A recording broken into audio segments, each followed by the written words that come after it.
Adam itu bapak moyang kita. Dosanya satu, makan buah khuldi, dikeluarkan dari surga. Kita dosanya banyak, kepengen masuk, nggak nyambung.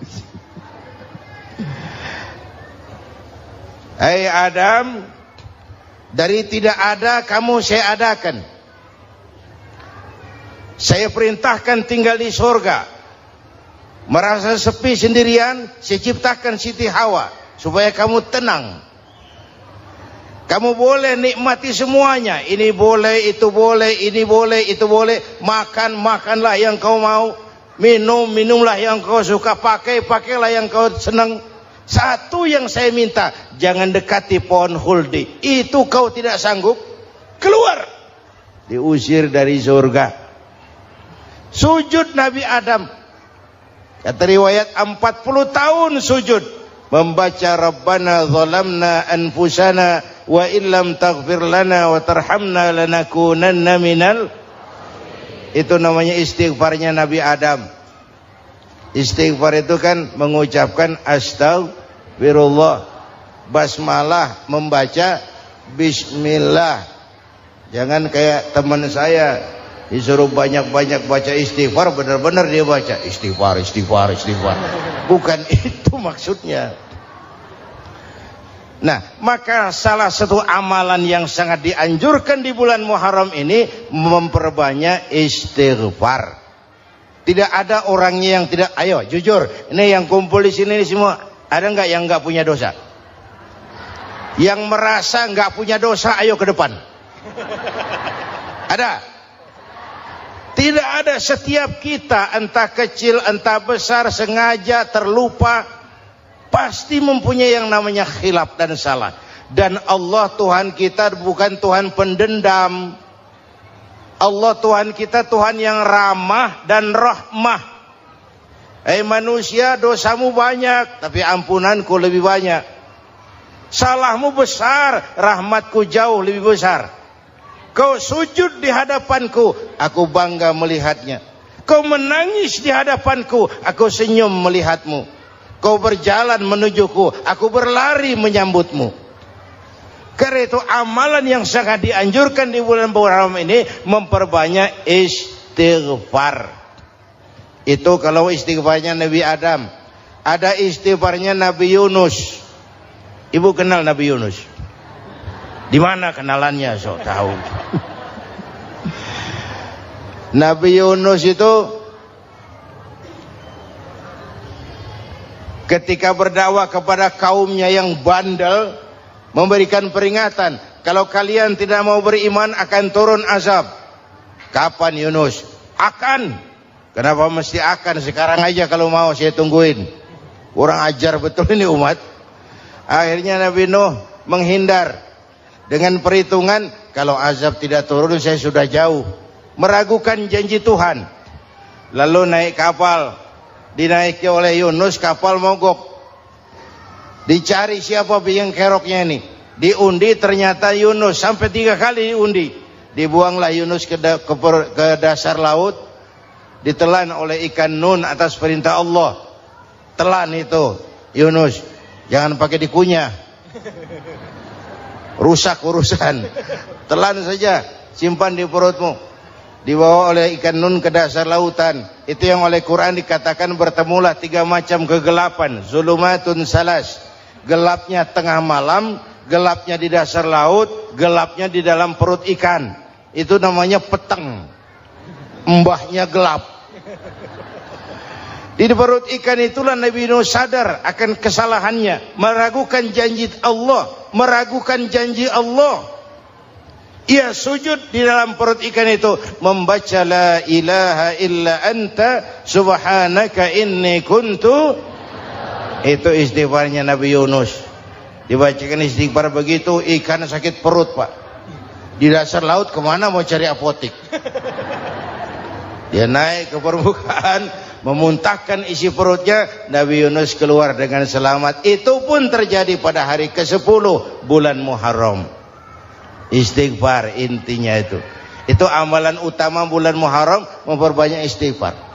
Allah selamatkan Nabi Nuh dari bahtera banjir yang luar biasa, 10 Muharram. Allah selamatkan Nabi Ibrahim dari pembakaran Raja Namrus, 10 Muharram. Setelah Nabi Ibrahim itu menghancurkan berhala-berhala, Abrahat pulang mau ibadah, lihat Tuhannya berantakan, marah besar. Siapa yang menghancurkan Tuhan-Tuhan kita ini? Ada yang lapor, kami lihat Ibrahim. Tangkap. Belum ada bukti. Tangkap dulu yang penting. Bukti belakangan. Tangkap. Wah, dikerahkanlah aparat. Tangkap Nabi Ibrahim. Disidang langsung oleh Abrahat. Oleh Namrus maksud saya. Ibrahim, kau yang menghancurkan berhala-berhala kami ini, Tuhan-Tuhan kami. Siapa bilang? Ada yang lapor. Saya dengar enggak semua berhala itu hancur. Ada yang paling besar, angkat tangan, saya lihat ada kampak di tangannya. Barangkali yang besar itu iseng tuh, yang kecil-kecil dikampakin. Tanya aja sama dia, kamu gila? Kenapa? Masa kami disuruh nanya berhala? Nggak bisa jawab. Nggak bisa jawab. Lah kenapa disembah? Lebih gila mana sih? Tahu nggak bisa jawab kenapa disembah? Kurang ajar kamu Ibrahim. Bakar, dibakar. Ketika Ibrahim dilempar ke kobaran api yang menggunung, Allah perintah api, ya naru kuni bardan wa salaman ala Ibrahim.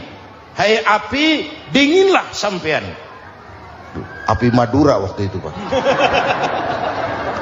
Hai api, dinginlah sampean, selamatkan Ibrahim. Api tunduk kepada perintah Allah. Ibrahim masuk ke kobaran api, selembar rambut pun tidak terbakar. Kenapa? Apinya tunduk kepada perintah Allah. Kenapa? Karena Ibrahim orang yang takut kepada Allah. Api tunduk kepada perintah Allah. Kalau kita baca ayat itu, masuk ke api, mateng. Sudah hadirin yang saya muliakan, oleh karena itu selamatnya Ibrahim dari pembakaran Raja Namrud itu pun pada 10 Muharram, Yaumul Asyura, hari ke-10 dari bulan Muharram. Imedia. Bapak Ibu hadirin hadirat yang saya cintai, sebagian kecil tentang Nabi Adam, Nabi Ibrahim dan Nabi Yunus, tapi saya belum menceritakan tentang Nabi Nuh tadi. Mengulang kaji. Nabi Nuh salah seorang rasul yang masuk ulul azmi, 5 besar. Karena memang perjuangannya menggambarkan satu usaha yang ulet dan luar biasa. Beliau diberi umur 950 tahun. Lalu berdakwah selama 900 tahun. Sore, pagi, siang, malam, dapat pengikut tidak lebih 80 orang. Rata-rata 10 tahun satu. Kalau saya minta berhenti aja jadi nabi, Pak. Ustadz mana masih mau buka pesantren? 10 tahun buka pesantren, yang nyantri cuma 1. Pedagang mana yang masih mau dagang? 10 tahun dagang, yang beli 1. Pimpinan partai mana yang masih mau kampanye? 10 tahun buka partai, yang nyoblos 1. Bangkrut. Umatnya bandel, kurang ajar, durjana, bajingan, tengik.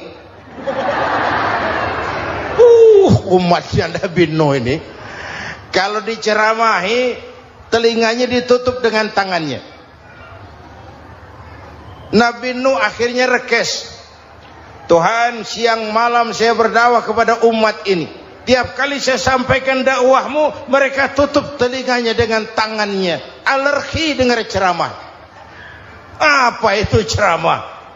Non profit. Saudara-saudara, jadi mau kamu gimana, Nuh? Sudah Tuhan, habiskan saja orang kafir. Nanti kalau punya anak, anaknya pun kafir lagi. Lebih baik bapak moyangnya sikat habis. Biasanya kalau bapak kalong, anak kampret. Bapak nyolong, anak nyopet. Fotokopi gimana aslinya? Habiskan saja. Itu mau kamu Nuh? Iya. Oke. Nanti aku turunkan banjir Nuh. Buat kapal. Dengan apa saya harus buat kapal Nuh? Ya dengan kayu, kata Tuhan. Kayunya dari mana Tuhan?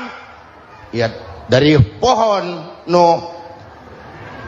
Pohonnya belum ada Tuhan. Ya tanam dulu Nuh. Bikin kapal kayunya nanam pohon. Apa artinya? Perjuangan perlu kesabaran. Sukses itu ada prosesnya. Nggak bisa simsalabim abracadabra lalu kita mau sukses. Semua ada prosesnya. Walaupun kenyataannya begitu. Sukses banyak bapaknya, gagal itu yatim. Kalau kita sukses banyak yang ngakuin. Yang baru ketemu pakai manggil encing. Ketemu baru. Tapi sukses banyak bapaknya. Gagal yatim. Gak ada yang mau ngakuin kalau kita gagal itu. Udah bikin kapal dengan kayu di tengah kampung, bikin kapal ini. Bayangkan di tengah kampung bikin kapal. Orang kafir makin menjadi-jadi. Lihat Nuh. Kenapa? Makin sarap. Bikin kapal di tengah kampung mau belayar kemana? Tuh lihat, kalau orang nggak tahu tujuan, mountain setengah jalan. Proses yang dinilai bukan finalnya. Ya kayak gitu kesimpulannya. Saya enaknya sendiri. Bikin kapal. Kapal mendekati selesai. Ini orang kafir rame-rame datang ke kapal Nuh. Mau apa? Buang najis. Sakit perut berangkat ke kapal Nabi Nuh. Nongkrong. Dapat 2-3 tumpuk pulang. Penuh lantai kapal dengan najis manusia. Inilah perjuangan. Bukan jalan raya lurus bertabur bunga di kanan kirinya. Banyak ondak dan duri, fitnah, caci maki, antipat, segala macam. Nuh. Ada orang tua dasar kafir, kurang ajar, sudah stroke berangkat juga ke kapal Nuh. Mau buang najis, pincang-pincang digotong orang. Selesai buang najis dia bangun mau pulang, pegangan tiang kapal terpeleset jatuh di atas tumpukan najis. Terjadi keajaiban, yang stroke-nya sembuh. Lumpuhnya hilang, berangkat digotong-gotong pulang, jalan gagah sekali. Tapi orang kampungnya heran, ente sudah sembuh? Sudah. Berobat di mana? Kok begitu paten? Di kapal Nuh. Masih banyak.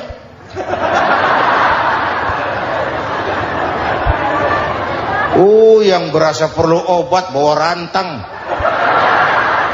Ambil bersih lagi geladak kapal itu. Sudah selesai Nuh? Selesai. Oke, kau orang yang beriman bersamamu, binatang serba sepasang, naik Nabi Nuh, naik orang beriman, naik binatang serba sepasang. Ini cikal bakal penyelamatan manusia, Pak. Naiklah orang beriman, sudah naik semua, Nabi Nuh kontrol. Ini contoh buat kita, kontrol. Sudah naik semua teman-teman, sudah. Pemimpin yang baik bukan cuma terima laporan di belakang meja. Laporan itu yang mana juga bagus. Sama juga kampanye, kampanye yang mana juga merdu. Kalau aja yang dihitung. Pernah ada calon bupati kampanye janji, kalau saya berhasil kita akan banyak bangun jembatan di daerah kita. Rakyat tanya, Pak, nggak ada sungai di kampung kita, Pak. Dia bilang, sungainya kita bangun sekalian. Udah kadung janji, mana pula orang mau bangun sungai ini. Saudara-saudara, kontrol. Jangan cuma tunggu laporan di belakang meja. Semua laporan bagus. Ya Bu? Bu?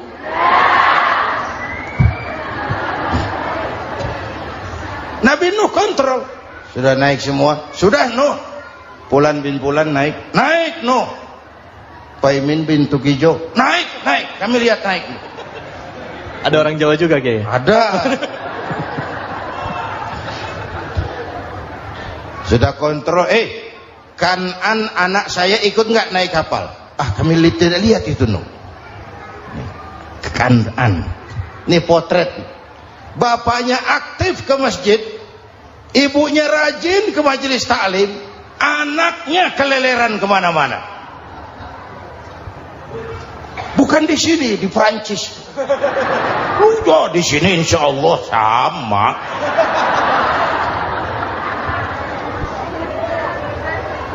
Nuh karena sayang anak, Nuh karena cinta anak, Nuh karena tanggung jawab anak, cari naik ke atas kapal.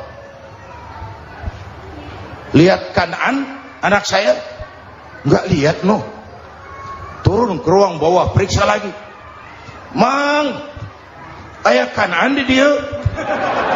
Jamaah Tasik ini rupanya di dalam. Tuh ayah mang. Ayah ke mana ya budak ini? Turun ke bawah, tanya lagi. Ono Kan'an to? Ora nano raketo. Rombongan Jawa Tengah. Naik ke atas buritan. Dari buritan kelihatan ternyata Kan'an tidak ikut naik kapal, kumpul di darat bersama orang kafir. Ini potret kita sekarang. Kumpul sama orang kafir, hanyut anak-anak kita, ditelan budayanya orang kafir, ditelan tradisinya orang kafir, ditelan pergaulannya orang kafir. Nuh karena sayang anak dari atas manggil. Dalam Quran dijelaskan itu. Karena Nabi Nuh di atas, Kan'an di bawah, teriak. Ya bunayyar kam ma'ana. Begitu dalam Quran ayatnya. Cuma ini pakai gaya memanggil supaya kelihatan ke gambar, kira-kira Nuh manggilnya begitu. Ini namanya gaya dakwah, Pak. Kalau ceritanya datar nggak menarik. Maka Nuh memanggil Kan'an, ya bunayyar kam ma'ana. Kata yang dengar, ini gaya orang manggil. Ya bunayyar kam ma'ana. Kan'an, kesini nak, naik kapal sama papi. Kata Kan'an di bawah itu, enggak mau papi, John di sini saja. Kata Nuh, jangan nak, Allah sedang murka, akan turun banjir. Kalau datang banjir papi, sa'awi ila jabalin ya'simuni minal ma', saya akan naik ke gunung tinggi yang bisa menyelamatkan saya dari banjir. Kan'an naik ke gunung, gunung dihantam banjir, Kan'an mati sampai sekarang. Yang kelima, Nabi Musa, kisah Muharramnya ini. Lahir dalam kondisi yang sulit karena Fir'aun mimpi akan lahir seorang anak dari keturunan Bani Israel yang akan menghancurkan kerajaannya. Kata Fir'aun, sudah lahir belum anaknya? Belum. Kalau gitu mulai malam ini laki-laki dilarang bergaul sama istrinya. Semua perempuan hamil di bawah pengawasan negara. Mulai hari ini kalau lahir anak laki-laki terutama Bani Israel, penggal. Satpol PP disiapkan. Udah ada kayaknya. Ada. Patroli. Bayangkan, Fir'aun itu bikin undang-undang seenaknya sendiri. Apalagi merasa kekuasaannya dalam ancaman. Penguasa manapun kalau merasa dalam ancaman, panik. Padahal kekuasaan itu kayak harimau. Makin lama ditaiki, makin sulit turun. Kenapa? Karena macannya makin lapar. Naik terus capek, turun dimakan harimau. Serba sulit. Saudara-saudara, kalau kita mau belajar dari Pak Harto, saya melihat kekurangan Pak Harto cuma satu, terlambat berhenti.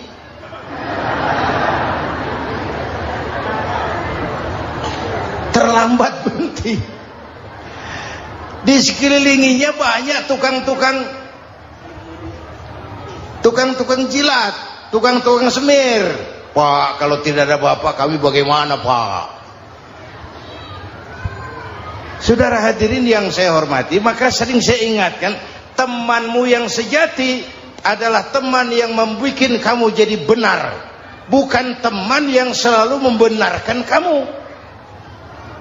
Berapa banyak pejabat-pejabat hancur karena selalu dibenarkan oleh lingkungannya. Bapak benar, Pak. Bapak bijaksana, Pak. Itu tepat, Pak. Benar. Buang angin pun kata kelilingnya, oh Bapak sehat. Temanmu yang sejati, teman yang bikin kamu jadi benar, bukan teman yang selalu membenarkan kamu. Bapak Ibu hadirin yang saya hormati, tapi kehendak Allah terjadi. Lahirlah Musa. Bayinya dihanyutkan di sungai Nil. Bayi sudah menderita, dihanyutkan di sungai Nil. Dan akhirnya besar di lingkungan istana Fir'aun. Diriwayat oleh Ratu Aisyah, perempuan Fir'aun, setelah mulai berjuang, terjadilah itu. Musa dan pengikutnya dikejar oleh Fir'aun. Sampai di tepi laut, Allah wahyukan Musa, lempar tongkatmu ke laut. Dalam kondisi darurat, mukjizat tiada jalan. Kondisi darurat. Kalau tidak, mukjizat itu maunya Allah, bukan maunya Nabi. Nabi nggak kuasa. Allah yang mau. Tapi hidup Nabi bukan mukjizat, manusiawi.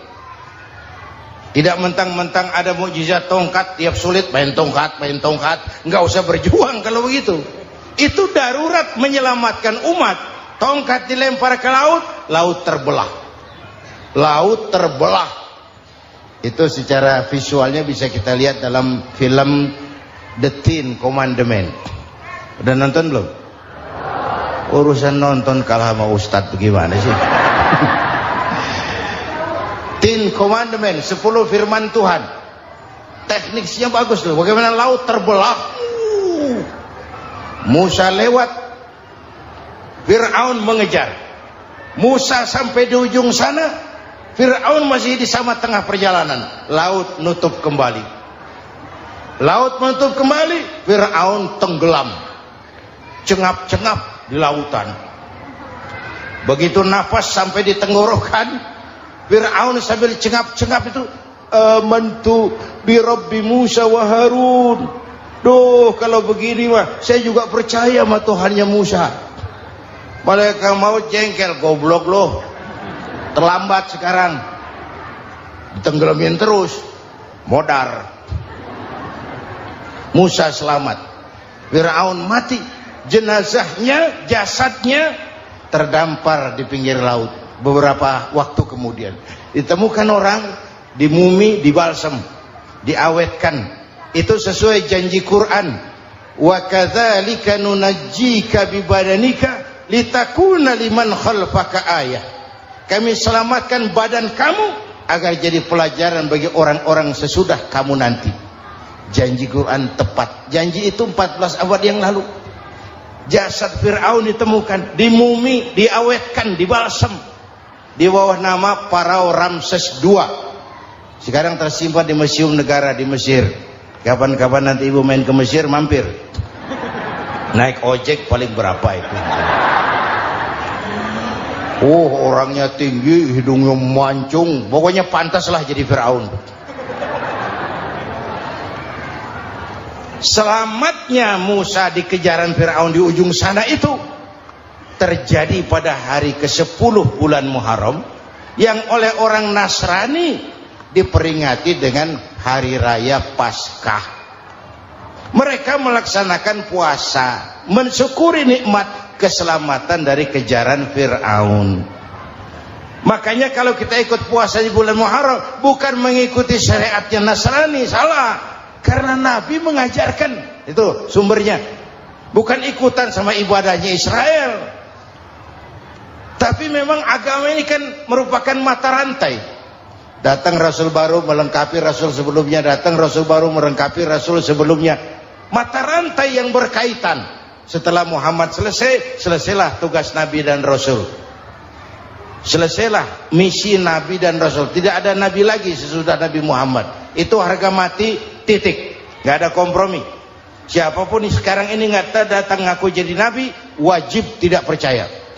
Wajib tidak percaya. Tapi kaitannya memang kita bilang Nasrani, orang bahasa Arab, bahasa Ibraninya Nazaret, Nasiroh, Nazaret. Itu beda dialek. Kita Daud, dia David.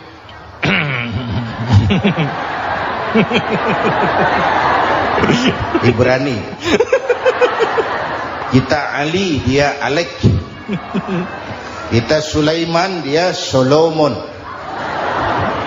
Kita Camat, dia Comot. ini yang ngomong ini comot sembarang. Imedia. Bapak dan Ibu jamaah yang saya cintai, pertanyaan pertama, hijrah qalbiyah. Ada hijrah badaniyah, hijrah fisik yang dilakukan Nabi dan sahabat dari Mekah ke Madinah. Itu hijrah badaniyah. Ada hijrah qalbiyah, hijrah hati. Dan ini yang kita perlukan sekarang. Karena refleksinya akan membias kepada alur kehidupan. Kalau hati kita mau berhijrah, fisik akan mengikuti. Hijrah dari tempat, dari malas ibadah menjadi rajin ibadah. Hijrah dari maksiat kepada yang ma'ruf, dari berpecah belah menjadi bersatu. Hijrah seperti itu yang sangat kita perlukan. Apalagi masyarakat ini paternalistik. Kita harus hijrah mental sekarang ini. Maka yang disampaikan tadi benar. Seorang ketua MK siap mengundurkan diri kalau terbukti anak buahnya terlibat suap. Itu walaupun siap, tapi sudah angin segar buat rakyat. Bahwa masih ada banyak insya Allah pejabat kita yang punya harga diri. Walaupun ada juga pejabat kita yang muka tembok, kulit badak, kuping kebo. Muka tembok, kulit badak, kuping kebo. Biasanya kalau kereta api tabrakan di negara-negara maju, Menteri Perhubungannya mundur. Di kita petugas palang pintu dipecat. Jauh sekali menteri sama petugas palang pintu. Yang benar-benar diadili yang krocok-krocok, kopral-kopral itu. Padahal hadisnya jelas, ar-rashi wal murtashi finnar. Yang nyuap dan yang nerima suap, dua-duanya neraka. Kasus potret belakangan ini, yang nerima suap, yang diuber, yang nyuap aman. Yang nyuap aman, yang korupsi pajak dikecil-kecilin, yang ngemplang pajak aman. Padahal ngemplang pajaknya triliunan. Padahal dia sudah dikasih fasilitas oleh negara mengelola sumber daya alam negara yang artinya milik rakyat. Dia harus bayar pajak, uang pajaknya dikumpulkan bagi sebesar-besar kemakmuran rakyat. Itu tindakan merugikan rakyat. Karena itu betul, saya setuju, hijrah qalbi yang perlu kita lakukan sekarang. Hijrah hati. Kita ini bangsa Indonesia, seperti timnas. Timnas sekarang anak-anak muda sudah berani pakai baju PSSI. Iya. Kenapa? Menang. Coba kalau kalah terus, nanti menang. Tapi bangsa Indonesia itu memang seperti timnas, namanya kesebelasan. 11 orang. Walaupun ada pemain bintang, ya ada presiden, gubernur, menteri, itu bintang-bintang. Tapi bintang baru ada artinya kalau dibantu 10 pemain yang lain. Cristiano Ronaldo, siapa itu? Penyerang tengah Real Madrid. Wah. Bintang. Lionel Messi. Siapa lagi?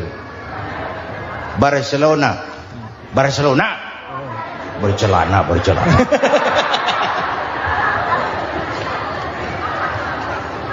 Michael Rooney. Bintang Manchester United. Ronaldo baru bintang, Messi baru bintang kalau ada 10 pemain yang lain. Bagaimanapun hebatnya Cristiano Ronaldo, kalau sendirian lawan satu kesebelasan, babak belur. Itulah kita, bangsa Indonesia. Kita satu kesebelasan, harus saling memperkuat.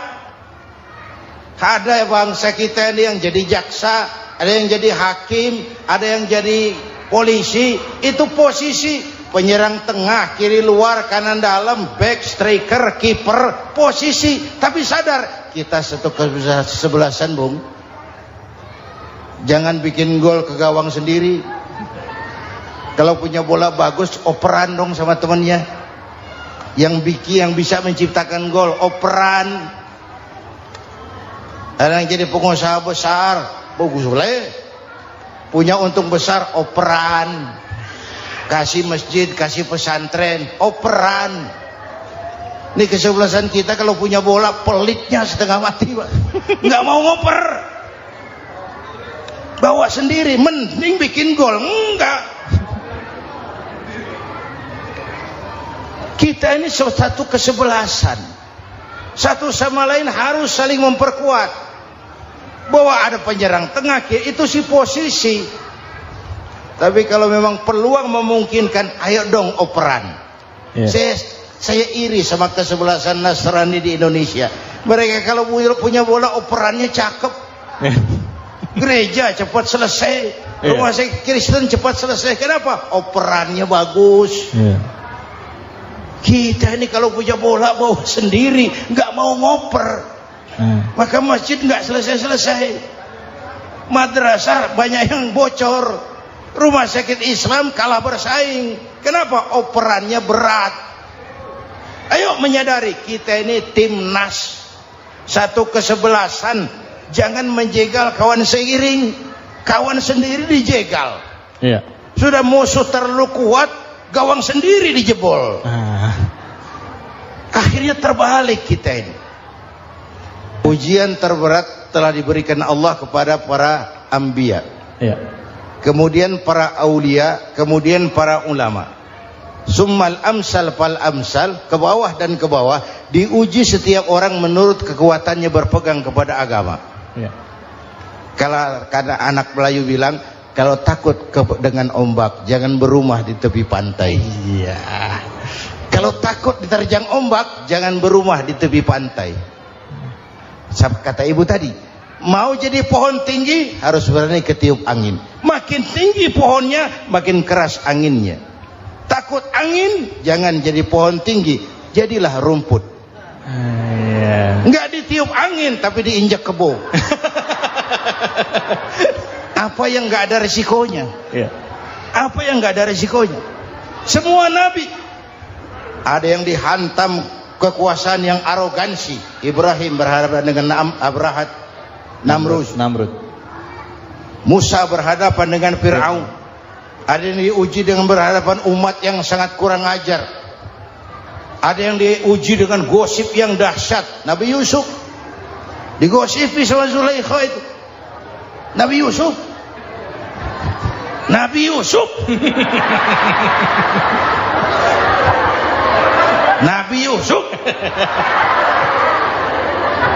Yang namanya gosip itu kan menyebarkan keburukan orang. Kalau benar saja hukumnya ghibah. Kalau salah hukumnya fitnah. Fitnah lebih bahaya dari pembunuhan. Benarnya ghibah, salahnya fitnah. Saudara hadirin yang saya hormati, jadi resiko itu biasa. Tidak ada yang tanpa resiko. Kalau takut ombak, jangan berumah di tepi pantai. Tinggal bagaimana kita menyikapinya. Kalau kita dewasa, ini bagian ibadah saya kurang. Mungkin karena dia omongin orang, tambah pahala saya. Mungkin karena dia omongin orang, tambah pahala saya. Maka saya ngadepi gosip sepatah pun saya nggak ngomong. Saya cicing wae cicing. Saya percaya masyarakat tuh punya filter. Amin. Saya percaya Tuhan tuh nggak tidur. Kemudian melahirkan kita ke alam dunia ini, secara biologis bahan kita sama, dan tidak itu yang menentukan